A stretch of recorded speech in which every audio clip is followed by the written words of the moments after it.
La science au service de l'art. Archimède, le magazine scientifique d'Arte. Depuis que l'homme peint, grave, sculpte, crée, il cherche toujours les meilleurs matériaux et la meilleure façon de les utiliser.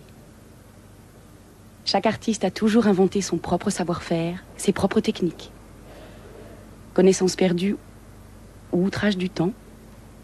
Nous essayons de mettre toutes les méthodes physiques au service de la conservation. La science permet de dévoiler les secrets des œuvres d'art pour mieux les comprendre, mieux les conserver.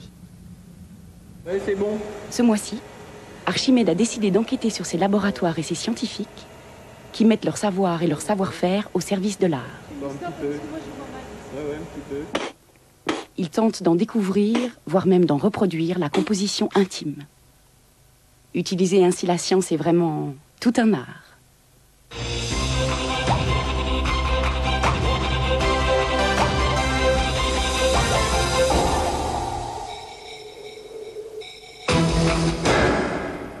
Conservation. La plus ancienne photo d'après nature, une héliographie de Nicéphore Niepce, est aujourd'hui la propriété de l'université d'Austin au Texas. Offerte à Francis Bauer, membre de la Société royale de Londres, en décembre 1827, on la croyait perdue jusqu'à ce que le grand historien de la photographie, Helmut Gansheim, la redécouvre en 1952, après 10 ans de recherche. Il s'agit d'une plaque d'étain poli, recouverte d'une solution huileuse de bitume de Judée, un vernis qui a la propriété de durcir la lumière. Depuis son acquisition en 1963, les conditions de sa conservation sont rigoureusement contrôlées. Elle est enfermée dans un boîtier de plexiglas transparent qui filtre les rayons ultraviolets préjudiciables à l'objet. Le boîtier est rempli d'argon. Ce gaz bloque la réaction d'oxydation qui se produit à l'air. La température est maintenue à 20 degrés. Cette précieuse image devrait ainsi nous survivre plusieurs siècles. La voici donc, cette vue de la fenêtre, légèrement fantomatique, telle qu'elle s'offrait au regard de Joseph Nicéphore Niepce, depuis la fenêtre de son cabinet d'expérience, dans sa propriété de Saint-Loup de Varennes, un petit village de Bourgogne, un jour d'été, vers 1826.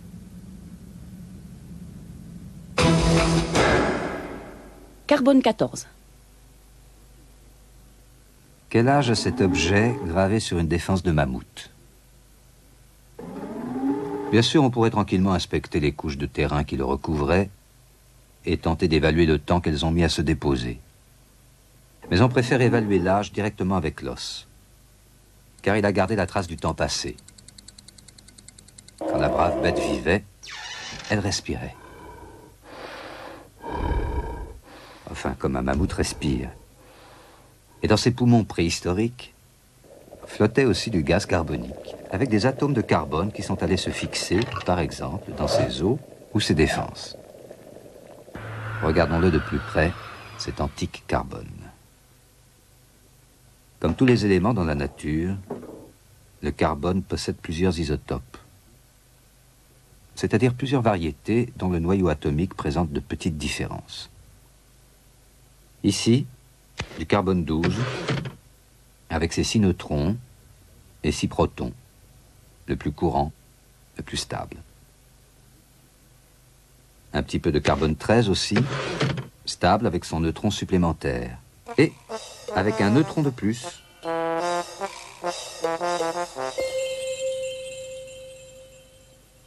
Voici enfin le célèbre carbone 14. Célèbre parce que la clé du mystère, c'est lui. Lui qui est radioactif, c'est-à-dire instable et se désintégrant, nous donne une indication sur le cours du temps. Quand le mammouth est mort, il avait en lui une certaine quantité de carbone 12, de carbone 13 et de carbone 14 dans un rapport connu. Après sa mort, les deux carbones stables, le 12 et le 13, sont restés. Mais le troisième larron, radioactif, le carbone 14, a peu à peu disparu à un rythme parfaitement connu. Tous les 5730 ans, le nombre d'atomes de carbone 14 diminue de moitié. Imaginez-en 1000 au départ. Il en resterait 500, 5730 ans plus tard. 250 après 11 460 ans. 125 après 17 190 ans.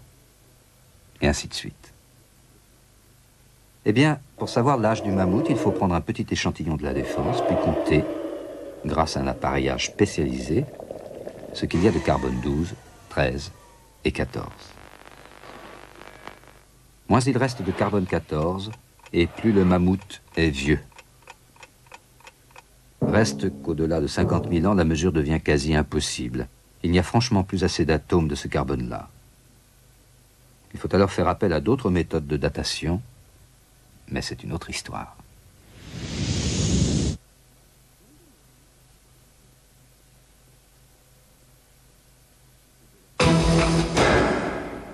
Main de maître.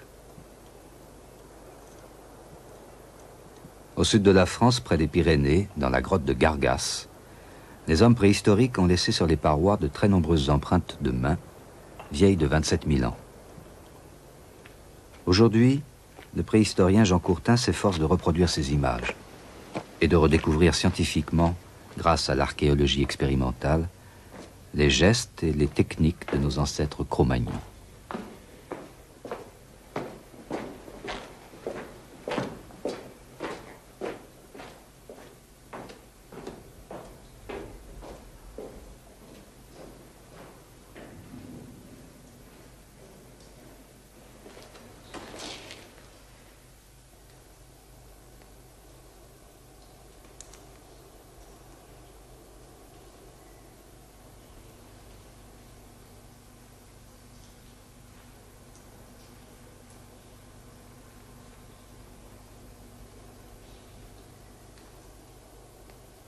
Les empreintes de main sont parmi les plus anciens témoignages artistiques que nous ait laissé l'homme de Cro-Magnon, puisqu'elles datent, tout au moins en Europe, de 27 000 ans.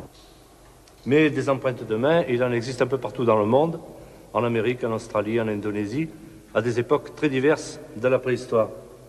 Ces empreintes de main sont, ici à Gargasse, en majorité, des mains négatives. En effet, il y a deux procédés pour obtenir des empreintes de main.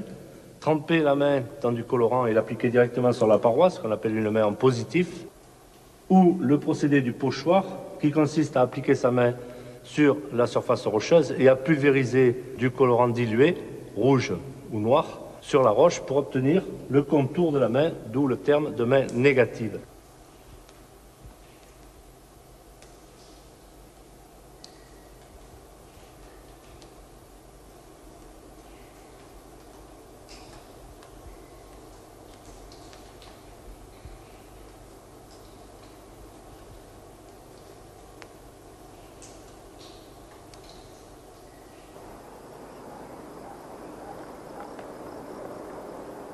Je vais monter au pied de cette paroi calcaire, une roche qui est semblable à celle de la plupart des grottes ornées, pour y faire des expériences de reproduction de mains négatives.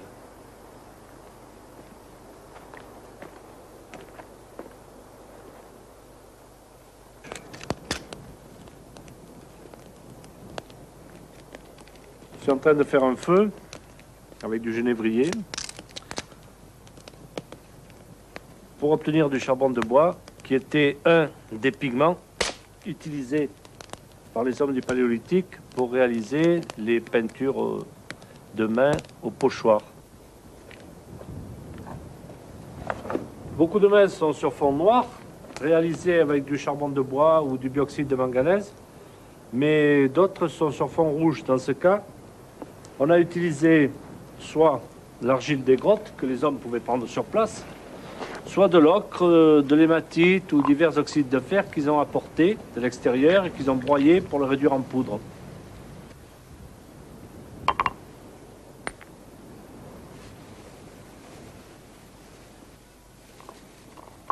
j'écrase au moyen d'un galet de roche dure assez lourd et d'une réplique de mortier en pierre identique à ceux retrouvés dans les fouilles, de l'argile durcie pour la réduire en poudre très fine.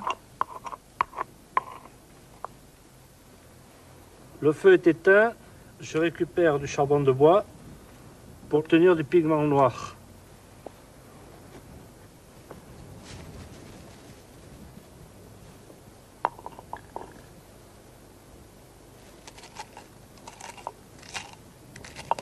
Tout ce que je suis en train de faire fait partie d'une démarche scientifique bien connue dans toutes les disciplines qui s'appelle l'expérimentation.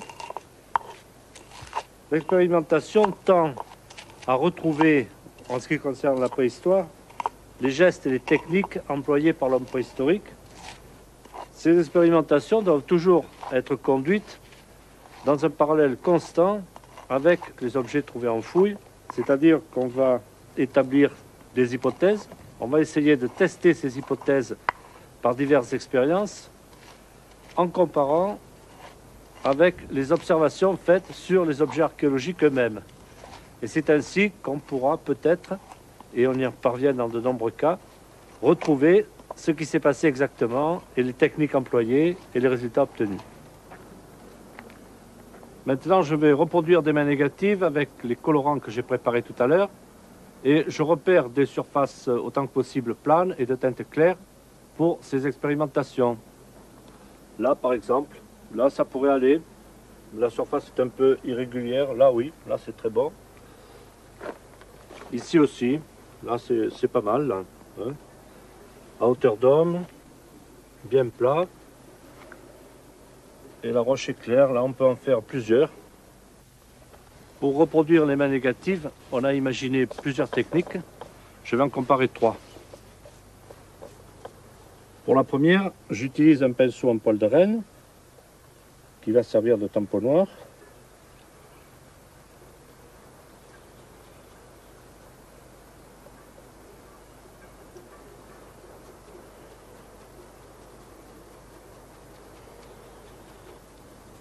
Cette technique nécessite soit un replat pour poser le godet, soit une aide qui le tienne en main pendant la réalisation du pochoir.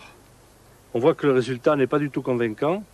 La couleur bave entre les doigts et on n'a pas du tout le contour net qu'on observe dans les grottes. Une autre technique consiste à utiliser un tube à noce pour souffler le colorant dilué dans la bouche.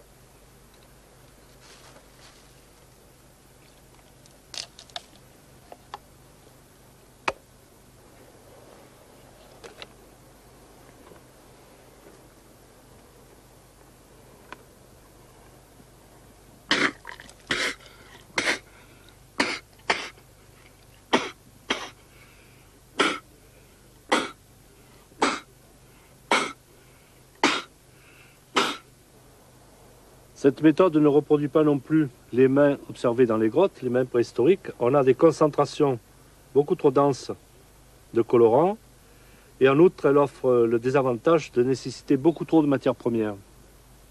Une autre méthode va tout simplement consister à projeter le colorant directement avec la bouche, lèvres serrées.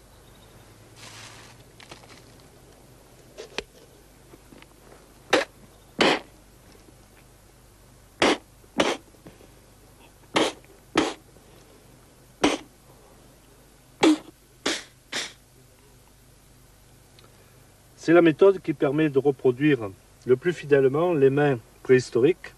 C'est d'ailleurs la plus simple et la plus rapide. Si on compare les mains expérimentales à cette main préhistorique vieille de 27 000 ans trouvée dans la grotte Cosquer, on constate que c'est la troisième qui s'en rapproche le plus. Et on a notamment la présence de ces grosses particules de colorant.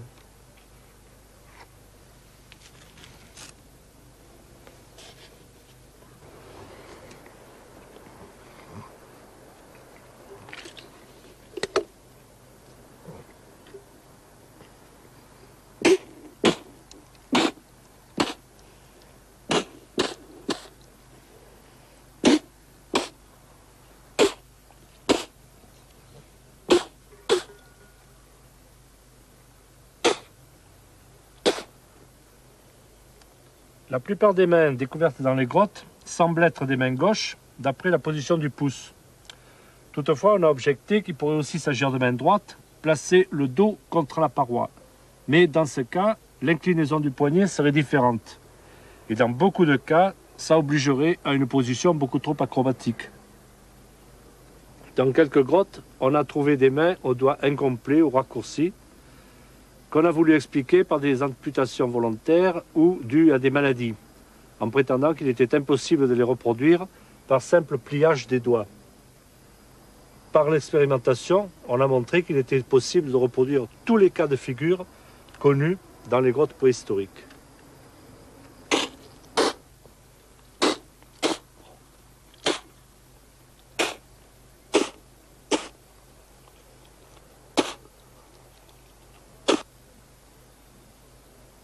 L'hypothèse qui prévaut actuellement est que ces mains aux doigts repliés correspondent à un langage gestuel, peut-être lié à la chasse, comme c'était le cas naguère chez les aborigènes d'Australie ou chez les Bushmen du Kalahari. Si l'archéologie expérimentale permet de redécouvrir très précisément les gestes d'autrefois, saura-t-on jamais en revanche ce que représentaient véritablement ces mains? Et de façon plus générale, ce que signifie l'art pariétal? Préhistoriens, archéologues, ethnologues ne peuvent ici qu'émettre des hypothèses.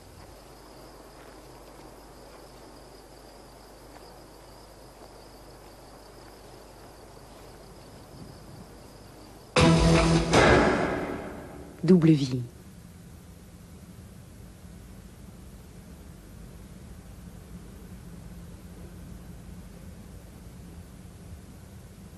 Ce petit tableau sur bois est entré au Louvre en 1916 à l'occasion d'une grande donation. Anonyme, il nous présente une dame en prière dont l'origine reste incertaine.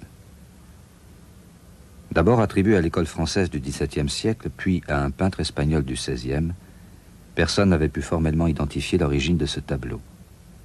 Les travaux du laboratoire de recherche des musées de France permettent aujourd'hui de découvrir certains trésors cachés de cette œuvre. Le tableau est placé sous une lumière rasante. Cette analyse va principalement traduire l'état d'adhérence des pigments, la situation des différentes couches picturales. Aucune rayure, ni aucune fissure n'apparaissent. L'œuvre est donc en assez bon état de conservation. Le passage sous ultraviolet nous renseigne sur la surface d'une œuvre. Ce sont des vernis récents qui apparaissent sous la forme de ce voile blanchâtre qui couvre l'ensemble de sa surface. Les petites zones sombres que l'on aperçoit sont superficielles. Il s'agit de repeints tardifs, réalisés dans le cadre de restauration au musée du Louvre. Sous infrarouge, d'autres détails apparaissent. C'est d'abord la clarté et le rayonnement du visage de la dame qui attirent l'attention. Cette luminescence s'explique par la présence de blanc de plomb en quantité importante. Au niveau des doigts, on retrouve cette blancheur. Dans la paume de la main droite, on découvre par contre une zone sombre. Il s'agit là d'un autre repeint tardif. Plus surprenant encore, cette bande claire dans la partie droite du tableau, sur laquelle l'épaule de la dame apparaît plus foncée que le reste du costume. Sans en révéler tout le mystère, cette observation conduit à penser que le tableau a bien subi un maquillage. Sous rayon X, la bande de droite, déjà identifiée sous infrarouge, est désormais sombre. Elle a bien été peinte avec des matériaux différents du reste de l'œuvre. Quant aux mains de la dame, elles prennent un curieux relief. Un 11e doigt, fruit d'un repentir de l'artiste, apparaît sur la main droite. La main gauche, qui semble s'allonger, a subi un maquillage plus récent, visant à insister sur la position de prière du sujet. Mais la clé du mystère de cette œuvre se trouve à l'arrière-plan.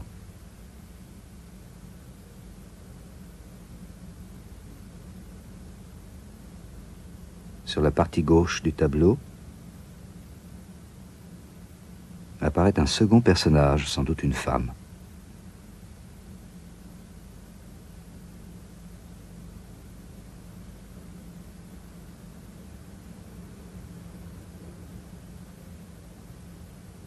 au-dessus d'elle, on aperçoit le jabot d'un troisième personnage dont les mains sont jointes. L'apparition de ces deux personnages démontre donc que la Dame en prière n'est qu'un fragment d'une œuvre plus importante. Pour confirmer ces manipulations successives de l'œuvre, le laboratoire a effectué une analyse microscopique à partir d'un minuscule prélèvement de matière.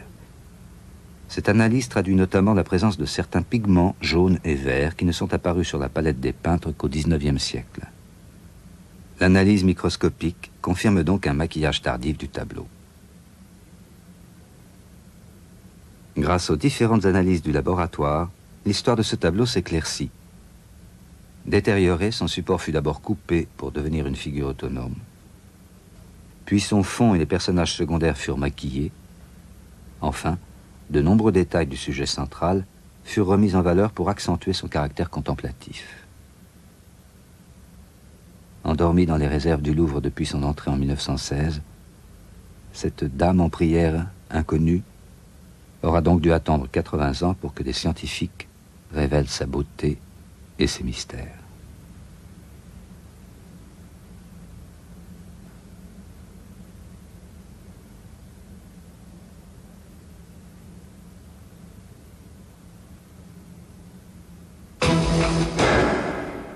En direct du laboratoire du Louvre. Vous appliquez toutes les techniques modernes qui permettent de connaître la peinture à fond dans ce laboratoire du musée du Louvre. J'aimerais d'abord que vous nous en retraciez l'histoire, si toutefois c'est possible.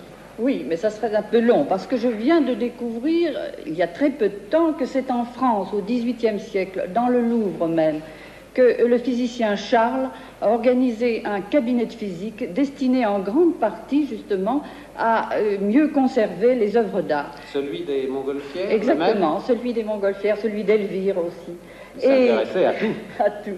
Et c'est aussi un grand ancêtre que nous avons en la personne de Pasteur, car en effet, je crois que c'est très peu connu, le fait que Pasteur fut pendant 2 ans professeur à l'école des Beaux-Arts et qu'il étudia le rôle des méthodes physiques et chimiques dans l'étude des peintures. Vous voyez que nous avons de grands ancêtres. Mais en réalité, c'est seulement depuis 1930, au musée du Louvre, que nous tentons dans ces salles de mettre toutes les méthodes physiques au service de la conservation des chefs-d'œuvre et puis au service aussi d'une meilleure connaissance de l'œuvre d'art et de ses secrets.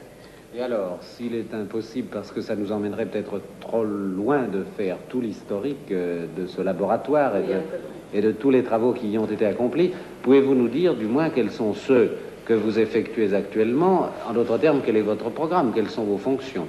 Eh bien, nous essayons de mettre toutes les méthodes physiques au service de la conservation, c'est-à-dire que nous surveillons l'état de santé des tableaux pour les mieux conserver. Et ceci avec les rayons X. Vous voyez ici notre poste de rayons X analogue à ceux qu'utilisent les médecins. Vous voyez ici aussi notre microscope. Nous regardons tous les détails de la vie d'un chef-d'œuvre, ces craquelures qui sont ces rides. Nous regardons chaque jour, parfois, l'état de surface, les brillances, les vernis. Et pour ce, nous utilisons des microscopes, des loupes binoculaires et tout l'équipement physique qui est familier à un cabinet de physique ou à un laboratoire de recherche. D'après ce que vous venez d'énumérer, le mot laboratoire n'est pas du tout usurpé. Il peut même être confirmé d'une manière un peu inquiétante par ce qu'on voit passer en ce moment. Et je dois dire que c'est tout de même assez extraordinaire et impensable pour le promeneur qui passe devant le Louvre d'imaginer que dans ce vieux palais, il y a un équipement à ce point moderne que celui-ci. Oui. Et cependant, il est encore insuffisant. Nous aurions besoin de spectrographes, d'appareils quelquefois, plus au point encore que ceux que nous avons. Ici, c'est la salle de photographie où l'on photographie sous toutes les radiations visibles et les radiations invisibles, toutes celles d'ailleurs que vous connaissez bien puisqu'elles servent aux médecins. Je pense notamment aux rayons ultraviolets, aux rayons infrarouges, aux rayons X.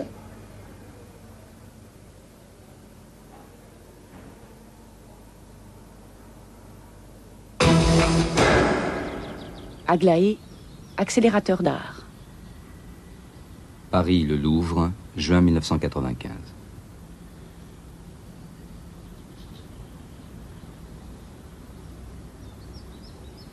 Installé sous les jardins du Carrousel, le laboratoire de recherche des musées de France se charge d'examiner, analyser, aider à conserver les œuvres d'art.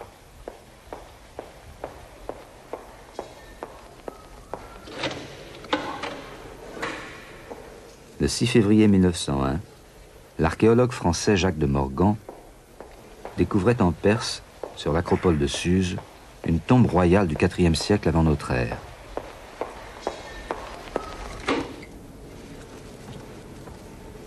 Le squelette reposait couché sur le dos dans un sarcophage de bronze, le haut du corps couvert de parures d'or et de pierres précieuses.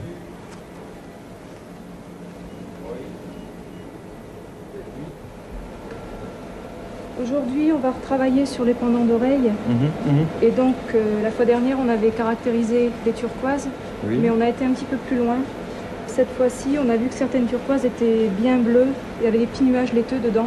Ils pensent que ça pourrait être des turquoises du Sinaï. Et celles qui sont plus vertes, ça serait peut-être des turquoises de Perse. Alors, il faut régler la machine pour qu'on voit les éléments traces dedans. Donc, ils sont présents, mais vraiment en quantité infime, pour voir s'il y a des différences d'une incrustation à l'autre. Et après, il faudra qu'on voit au niveau du ciment. Tu vois, ce qui est rouge, mais viens voir à la bille, on voit mieux. D'accord. Le porte-échantillon, c'était celui-ci avec le crochet. Avec le crochet. Attends, je vais voir ça. Alors, tu vois là, ce qui est rouge, c'est du ciment. C'est ce qui maintient à l'intérieur de l'alvéole en or les incrustations en pierre. D'accord. Et il faut voir quelle est la nature de ce ciment. Ça va être délicat, c'est tout petit. Actuellement, on a 1 mm là. 1 mm de taille de faisceau là. Là, on a 1 mm de taille de faisceau. Bon, ça c'est bon pour les incrustations. Ça c'est bon, là, on ne déborde pas sur le métal. Oui, elles font mais 5 pour, sur 2 à peu près. pour le ciment rouge, là, si on passe à 1/10, on va d'abord réduire la taille du faisceau et en plus on sera beaucoup mieux défini spatialement. Et on va en analyser une bleue, celle-là, il faut qu'on trouve celle-là. Si jamais on arrive à prouver qu'on a des origines différentes, ça voudra dire qu'il y a eu des sources, des échanges, des routes commerciales différentes. Donc, ils sont intéressés par ça.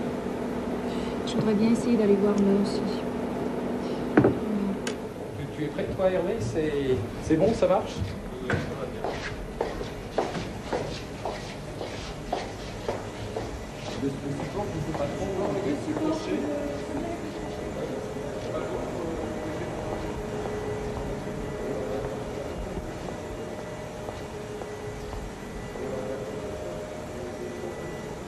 Aglaé, l'accélérateur Grand Louvre d'analyse élémentaire, permet d'analyser les matériaux de manière extrêmement fine. Ouais, encore un petit peu. Ouais, un petit peu. Peut-être à la plus grande vitesse. Bon, encore un peu, encore un peu. On va attendre parce qu'il y a un problème stop.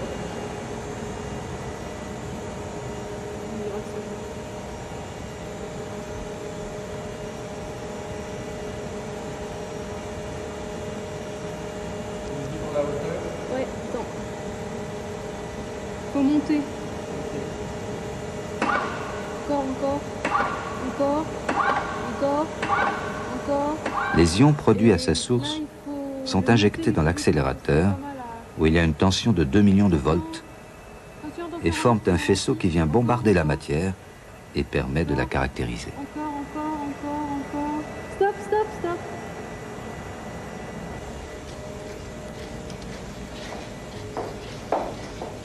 J'ai pas fait attention, on a laissé brancher La lampe? La lampe est branchée, j'ai pas fait attention. Apparemment pas. Là, ça semble bon. C'est bon, hein? Si, ouais. Vous en faites une autre, là? C'est prêt, là. Hein? Le ballon?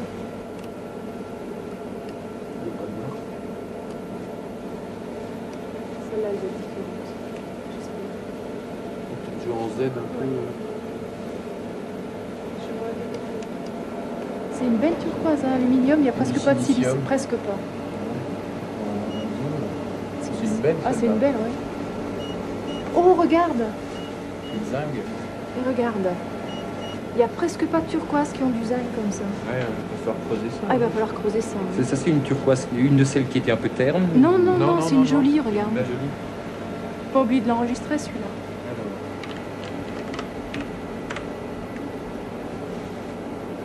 On va prendre celle-là. C'est bon? Terne. Elle est terne, elle est pas belle. Si c'est comme l'autre, on doit retrouver du zinc. Si, on a là. Hein. Ça, c'est bon. Il y a plein de silice. Oui, ça c'est caractéristique des ternes. Ouais.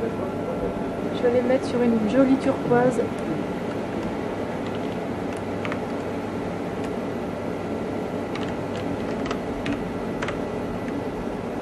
Il n'y a plus rien du tout.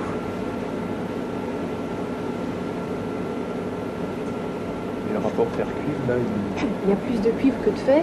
Et attends, phase 1, segment 2. Ça, c'est la L du cuivre. Il n'y a plus de silice. Non, ça c'est celui qui est en cours d'acquisition. Eh ben oui, c'est ça. Ouais. Donc dans les bleus, qui sont les plus purs, les plus profondes, on a Alors, pas de silicium. pas de silicium, Un peu, ouais. moins de fer, plus de cuivre. Par contre, les plus ternes, les plus laiteuses, on a silice, il y a du zinc, ça c'est l'élément essentiel, il y a plus de fer par rapport au cuivre, c'est ça? Et tu te souviens, les bleus les plus profondes, ça pouvait être du Sinaï et les autres, ça pouvait être éventuellement perse. Mais alors là maintenant, il va falloir qu'on aille chercher des échantillons géologiques. Ça, on pourra les avoir au Muséum d'Histoire Naturelle. Hein? Et alors, ça serait extraordinaire qu'on trouve On puisse retrouver l'origine à partir des caractéristiques chimiques. Ouais. Différentes sources d'approvisionnement sur un même objet aussi. C'est pas sûr. C'est des tombes royales et on est au IVe siècle, la Suse. Suse, c'était une plaque tournante commerciale à cette époque-là. Et donc, pourquoi y aurait-il pas différentes sources sources? d'approvisionnement? Il faudra demander à la conservatrice, à Madame Talon. On la voit normalement vendredi. Elle doit avoir des sources écrites sur leurs tablettes cunéiformes. Ah oui, c'est vrai. Il faudra lui demander si elle a ces données-là. Ouais. J'enregistre. Je peux y aller, je cherche du ciment là. Oui. Ils enregistrent toujours sous les deux formes. Il y a autre chose, il y a un mélange dans le ciment. C'est pour ça qu'il y avait le strontium tout à l'heure. Ah bah oui. Alors attends, ils ont peut-être mélangé dans le ciment du mercure, de la calcite. Et si ça tombe, il y a du quartz aussi. Pourquoi ils ont mis du mercure? C'est peut-être pour un problème de couleur? Ou alors, il y a peut-être des qualités adhésives particulières. Mais non, c'est du cinabre, c'est quand même assez stable, c'est pas ça. Hein. Bon. Nouvelle question.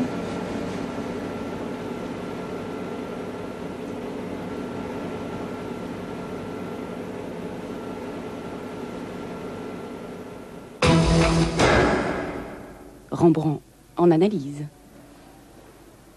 Son génie s'appuie sur une maîtrise technique incomparable. Depuis 3 siècles, elle fascine les amateurs d'art.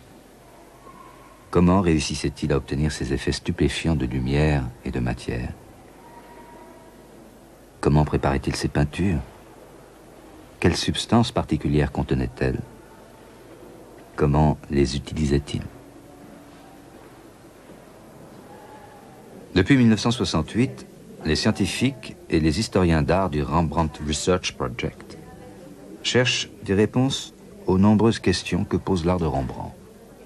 Partout dans le monde, les œuvres attribuées à Rembrandt sont l'objet d'études attentives. L'une des questions clés auxquelles s'est attaqué le Rembrandt Research Project est celle de la composition exacte de la peinture de Rembrandt et du rôle de ses différents ingrédients. Le professeur Ernst van de Wertering, un des membres de l'équipe, travaille en collaboration étroite avec la chimiste Karin Grön.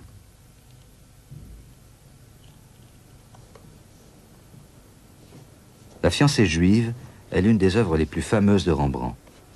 Il l'a peinte en 1664, 5 ans avant sa mort. Elle est considérée comme l'un des meilleurs exemples des effets qui peuvent être produits avec la peinture.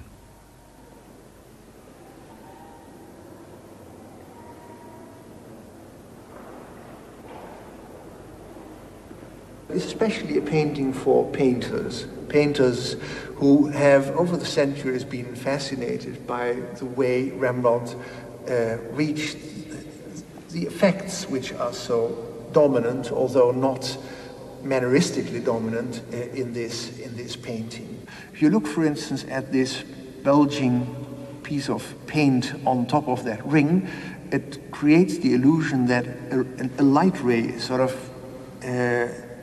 piercing into your eye. But of course the most fascinating area in the painting is this area. It suggests a certain fabric, we don't know what, like gold brocade-like fabric, which seems to be imitated by this rough surface. The aim of the Binding Medium project is to see whether this variation in pictorial effects has also a technical background and whether Rembrandt diversified the substance of his paint deliberately by additions of certain materials to his binding medium or his paint to reach these effects. À l'occasion de la restauration de la fiancée juive, le Rijksmuseum d'Amsterdam a autorisé l'équipe de recherche à prélever quelques échantillons de peinture pour les analyser.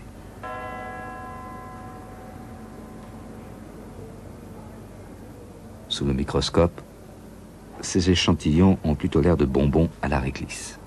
It's interesting that it has a quartz ground again, like many other Rembrandt paintings. So here you can see a large crystal of quartz, and there are also some smaller ones. It's sand, as you find it on the beach. So I compared it with sand from the beach, but then you find that the quartz Rembrandt used is much finer, so it's probably ground up sand. It would give a certain consistency to the paint, but that's probably also an economic reason. Quartz is, or sand is just very cheap, and you need a lot of material to cover these large grounds on the paintings.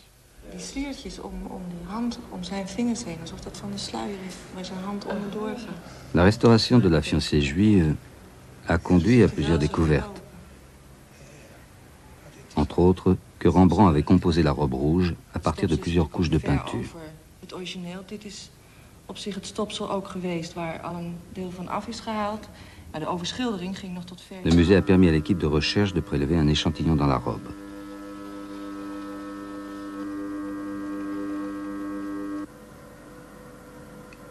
Après préparation, l'échantillon est placé dans une chambre sous vide pour être analysé au microscope électronique, couplé à un analyseur à rayons X. Dans ce processus, un faisceau d'électrons active les particules de l'échantillon, provoquant l'émission de rayons X. Chaque élément émet un rayonnement différent, permettant ainsi son identification. On a pu déterminer de cette façon la nature des pigments utilisés par Rembrandt, couche par couche. Ah, kijk, dit zou dus een 12-piek kunnen zijn. Kijken we nu ook nog even naar kwik. La présence des éléments soufre et mercure montre que le pigment rouge utilisé pour la robe était du vermillon, un sulfure de mercure qui, au XVIIe siècle, était déjà produit chimiquement. Un glacis de carmin transparent recouvrait le vermillon, un procédé courant pour donner plus de profondeur à la couleur.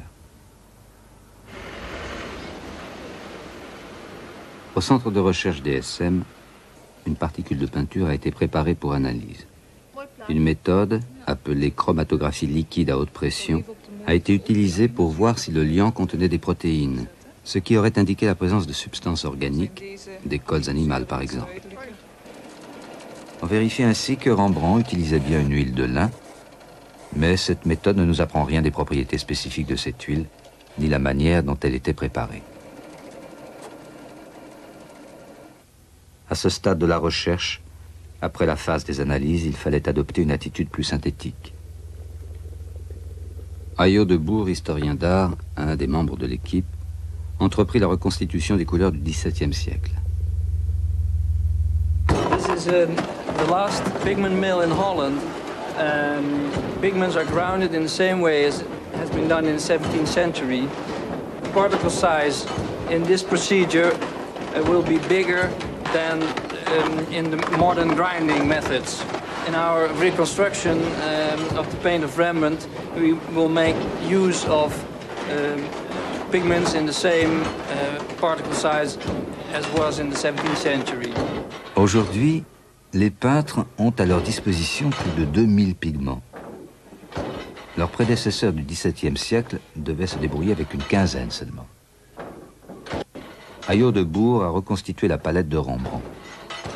Azurite, smalt, vermillon et carmin, plusieurs ocres et terre brûlée, de la craie, du noir animal et du charbon de bois. Une huile de lin, pressée à partir de graines de culture biologique, sans usage de pesticides ou de fertilisants, est très proche du matériau du XVIIe siècle. Il utilise une presse hydraulique. Tous les instruments sont en acier inox pour minimiser les risques de contamination de l'huile par des substances étrangères, ce qui aurait pu affecter les résultats de la recherche. L'huile est ensuite transférée dans un décanteur et débarrassée des impuretés naturelles provenant du lin lui-même.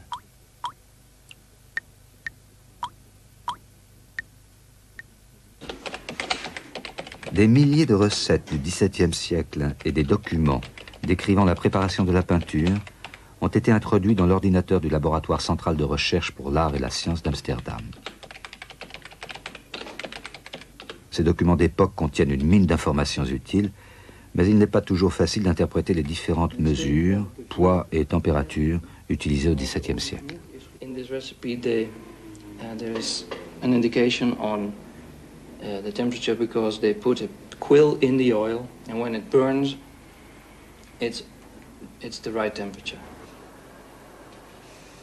Suivant les instructions données par les documents d'époque, Ayo de Bourg et Karin Grün portèrent l'huile purifiée à ébullition. La plume mentionnée dans les recettes du XVIIe siècle servait d'indicateur, environ au brin à 200 degrés Celsius. Elle déterminait la température habituelle de chauffe. L'huile de lin sèche lentement. Certains oxydes métalliques, connus pour leurs propriétés cicatives, étaient additionnés à l'huile de lin. Le plus utilisé était l'oxyde de plomb, très toxique. Le liant ainsi préparé, il faut vérifier que ses propriétés sont semblables à celles des liants utilisés par Rembrandt. Étendu sur des plaques de verre en couches d'épaisseur variable, il subit un processus de vieillissement artificiel.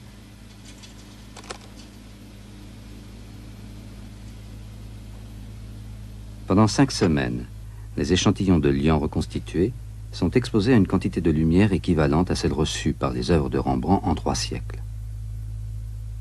Au sortir de l'expérience, les échantillons vieillis présentent le même jaunissement que les peintures originales. On a donc identifié les constituants de la peinture. On sait les reproduire aujourd'hui comme on les produisait hier. Il reste à retrouver le mode de préparation d'autrefois. Les pigments étaient broyés en poudre sur une grande pierre. Habituellement, la poudre était d'abord mélangée à de l'eau, puis à de l'huile de lin. L'épaisseur de la peinture dépendait des quantités relatives de pigments et de liant et du temps de broyage. Ayo de Bourg a reconstitué le processus.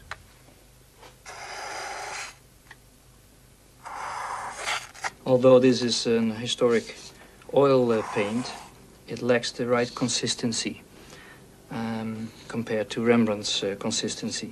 The paint is long, but it has a certain flow.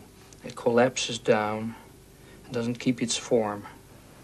On mesure la viscosité de la peinture reconstituée. Son diagramme est très proche de celui que les spécialistes avaient tracé à partir des échantillons originaux.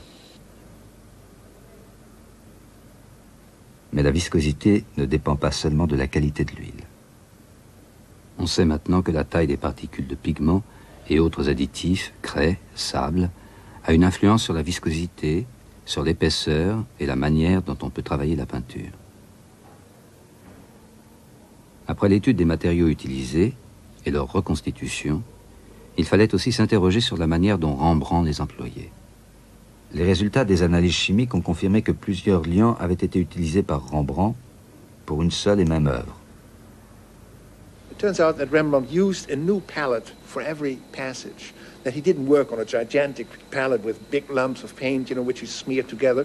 He used limited palettes, and these limited palettes per passage in the painting, say there is a palette for flesh or the palette for a certain piece of costume, etc., also implies that per palette other binding mediums may have been used, which would account for the fact that the different passages often have a completely different surface structure.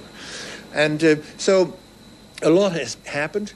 The differentiation of the questions we have is quite remarkable.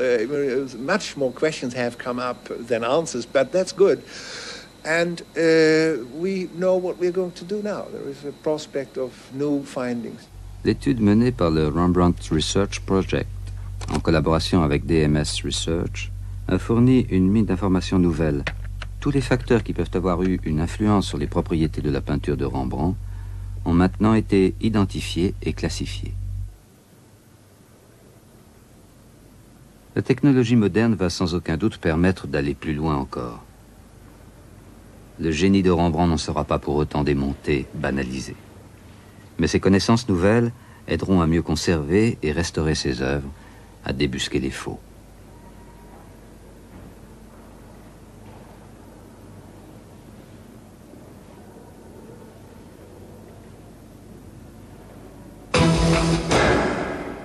Bibliographie. Archimède vous propose quelques ouvrages sur les rapports entre les sciences, les techniques et l'art. En 1980, à Paris, La science au service de l'art, ce fut justement le sous-titre d'une exposition, La vie mystérieuse des chefs-d'œuvre. Il en est resté un ouvrage, édité par la Réunion des musées nationaux, catalogue des multiples travaux scientifiques appliqués à l'art, comme par exemple le sauvetage de la grotte de Lascaux, l'étude au rayon X des instruments de musique, ou encore l'analyse au microscope électronique d'outils préhistoriques. Le commissaire de cette exposition, Madeleine Hour, suite à l'entretien de télévision dont Archimède vous a montré un extrait, a publié en 1964 chez Robert Laffont Les secrets des chefs-d'œuvre, ouvrage réédité par la suite chez De Noël en livre de poche. Un Christ en croix, par exemple, y apparaît sous rayon X comme une étrange divinité hindoue. Plus spécialisée, la conservation de la pierre monumentale en France, éditée par le ministère de la Culture et les presses du CNRS, propose une revue des principaux types de dégradation de la pierre et les moyens d'y remédier. Ici, l'altération biologique de la pierre par des bactéries et des algues, comme sur cette peinture murale de l'église de Vieux-Pouzauges en Vendée, ou à Paris, place de la Concorde, l'art de restaurer les statues. Dans le même ordre d'idées, l'ouvrage collectif Metallrestaurierung évoque aussi bien les différents types de corrosion rencontrés que l'art de réparer les objets. Chez le même éditeur, Calway, Holzkonservierung apprend avec quels produits lutter contre ces insectes qui creusent des galeries, par exemple au travers de cette Madone du musée du Land de Württemberg ou de ce reliquaire du musée national bavarois de Munich. Toujours chez Calway, Konservierung von Gemälden und Holzskulpturen, également très spécialisé, ne cache rien de la très grande patience exigée par semblable activité. Science et patience, c'est justement le titre de ce très beau livre abondamment illustré et publié par la Réunion des musées nationaux. Plus accessible que les précédents au grand public, il explique de façon très pédagogique les différentes étapes des restaurations et certains exemples sont très spectaculaires, comme pour cet ange de Raphaël. Enfin, On ne saurait oublier les 2 superbes numéros de la revue Techné, qui a pour objet de rendre compte de l'application des sciences exactes à l'étude du patrimoine culturel. Le numéro 2, consacré au laboratoire de recherche des musées de France qu'Archimède vous a fait visiter tout à l'heure. Le numéro 1 à Nicolas Poussin, de même que ce CD-ROM, édité également par la Réunion des musées nationaux, qui retrace l'analyse scientifique de 40 œuvres du célèbre peintre classique. Analyse en lumière directe ou rasante, radiographie, infrarouge, ultraviolet, livrent les secrets des œuvres de Poussin.